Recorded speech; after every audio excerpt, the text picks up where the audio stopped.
Mystery Secret Searchers, Episode 22, Day of the Spiders.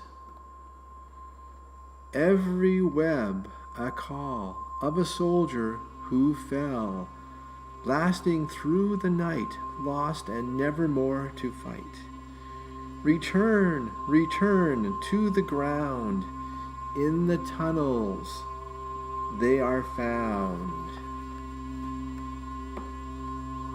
Well, we went to Brockville in the Thousand Islands. Our journal writer, John McLeod, said something about General Brock and the Thousand Islands. So off to Brockville. We discovered the old railway tunnels and learned that this is where the spiders hang out. And there's one night every year in September when the spiders all come out of the tunnels. And they spend all night making webs. This seems to be the night of the blood moon. And in the morning, we discover all kinds of spider webs. What do these spider webs mean? Well, according to the journal, each spider web, it represents a fallen soldier. John McLeod was a member of the Glengarry militia, or perhaps the British regulars. We're not quite sure which one yet. He served with Lieutenant Colonel John MacDonald. He served with Lieutenant Colonel Darby Bergen. He might have served maybe in the Glengarry Fencibles, another military or militia outfit that was formed by the Reverend Alexander MacDonald, we learned about as the priest, the Reverend or the Bishop in Glengarry, the Bishop's House, and St. Raphael's and Priest Mill in Alexandria. We have many connections for this time period. These tunnels in Brockville were amazing. The way they have presented them and lit them up with the colors moving around, really fascinating. As we look up, we feel a few spiders falling down on us, and we have to run from them because they're landing in our hair and on our face. These spiders the spider webs were the site of every fallen soldier in the War of 1812 and maybe the Canadian Rebellion of 1837. The other interesting thing about the area is we were introduced to a lot of old rifles. We had some replicas, and this one was a real one that was discovered. These shot that came out of the rifles and the pistols, these are real ones.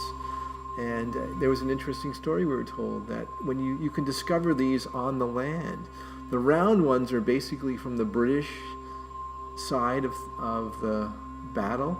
The ones that are all kind of rough around the edges, well, the reason why they're rough around the edges is because the Americans would chew. They would chew on their shot to make them rough and jagged. Therefore, they would inflict more damage when they were shot and they hit somebody. So if you look around the area, you find a lot of these artifacts of the war. Now, General Brock was in command of the troops, as well as several other people that we've encountered. Lieutenant John Colborne, he was one of the leaders of the troops in the fight against the Americans in 1812 and in the Canadian Rebellion. John McLeod was part of this. Every spider web represents a fallen soldier.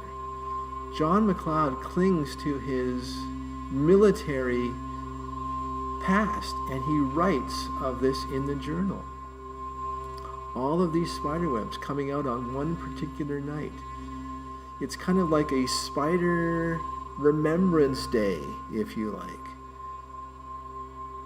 That's held every September, where the spiders remember the fallen soldiers. Well, we visited a graveyard where we found lots of spider webs. We didn't realize the significance, but this was a late day in September. There was a blood moon. The fog had rolled in. We were walking across the field, and we saw these white spots on the ground. Each white spot is a spider web on the grass. Look at them all. How often do you see spider webs on the grass? I mean, you see them in trees and bushes and on the gates and fences that we saw. But how often do you see these spiderwebs actually on the ground? This graveyard is near the St. Lawrence River, where many battles were fought between the Americans who were trying to invade and the British fighting them off. The British with the help of the native people and the local militias. There was the Glengarry militia, the Glengarry Fencibles. They all fought with the British and the natives to fight off the Americans. And a lot of soldiers died. Every spiderweb on the ground represents a fallen soldier. No wonder there were so many spiderwebs.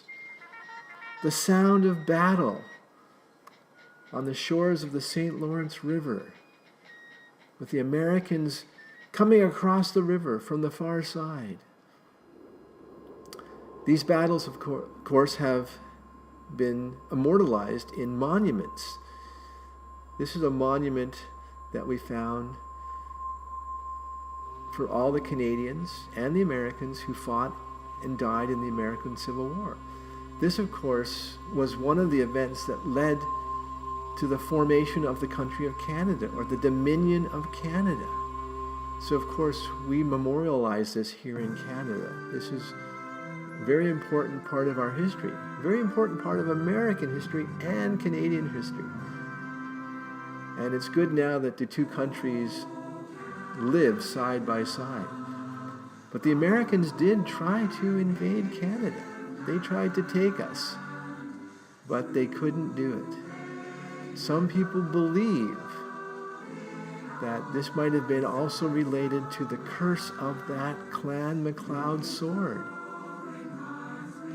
When John Macdonald got it, it's rumored that he may have lost it in an American battle, and the American soldier that picked it up returned it to New York State. And this resulted in many battles being lost by the Americans. The curse of the sword again. But the Dominion of Canada, the formation of the country of Canada, the work of General Isaac Brock and others, many others, to bring Canada to a consolidation, to form the country of Canada, the Dominion of Canada. This is what our history is all about. This is fantastic. And to think how John MacLeod and the sword of the family MacLeod fit in is amazing. Please remember to subscribe to our channel